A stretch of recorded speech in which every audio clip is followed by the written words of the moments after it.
Kaugnay sa paghahanda para sa pista ng Poong Jesus Nazareno, makakapanayan natin ang officer in charge ng Regional Public Information Office ng NCRPO, si Police Major Mirna Diploma. Magandang umaga po at welcome po sa Balitang Hali. Magandang umaga naman, Rafi. Opo, bukas na po yung pahalik at sa Huwebes na yung mismong traslasyon. Gaano po kahanda ang kapulisan pagdating sa seguridad sa pista ng Poong Jesus Nazareno? Rafi, nakahanda na ang NCRPO for the security coverage upang masiguro ang ligtas at maayos na Nazareno 2025.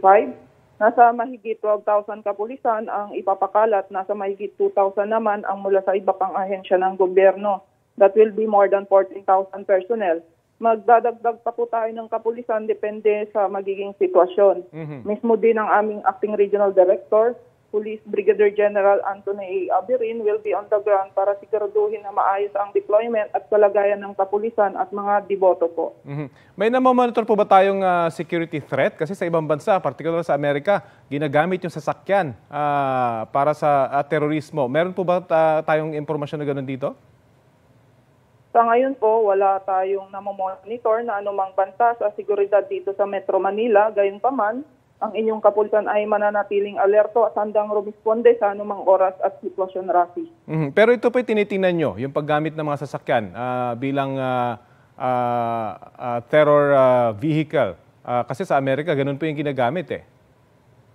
Yes, Rafi, kasama po yan ang mga sasakyan. Pinagbabawal nga rin po, kasama po sa pinagbabawal ang sasakyan sa loob po ng prosesyon sa January 9. Ilan na po ang crowd estimate nyo sa mismong araw ng pista?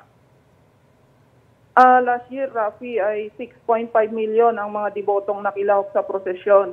At inaasahan naman namin na mas marami pa ang darating sa January 9 na makikisali sa 5.8 kilometer procession from Quirino Grandstand hanggang sa Quiapo Church, Rafi.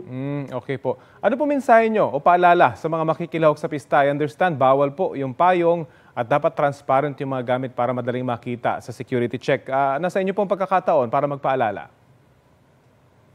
Rafi, opo. So on behalf of our Acting Regional Director, ay hinihingi ulit natin ang kooperasyon ng mga deboto na sana po ay sundin nila ang bawat alituntuning ilalatag ng simbahan at kapulisan upang maging matagumpay at maayos ang pagsasagawa ng prosesyon sa darating na January 9. Patuloy ang ginagawa nating coordination sa Quiapo Church Administration upang masigurong ligtas, payak at maayos na pagdiriwang ng Nazareno 2025. Sige po, maraming salamat po sa mga impormasyon binahagi nyo sa Balitang Hali. Thank you, Rafi. Si Police Major Mirna Diploma, OIC ng Regional Public Information Office ng NCRPO.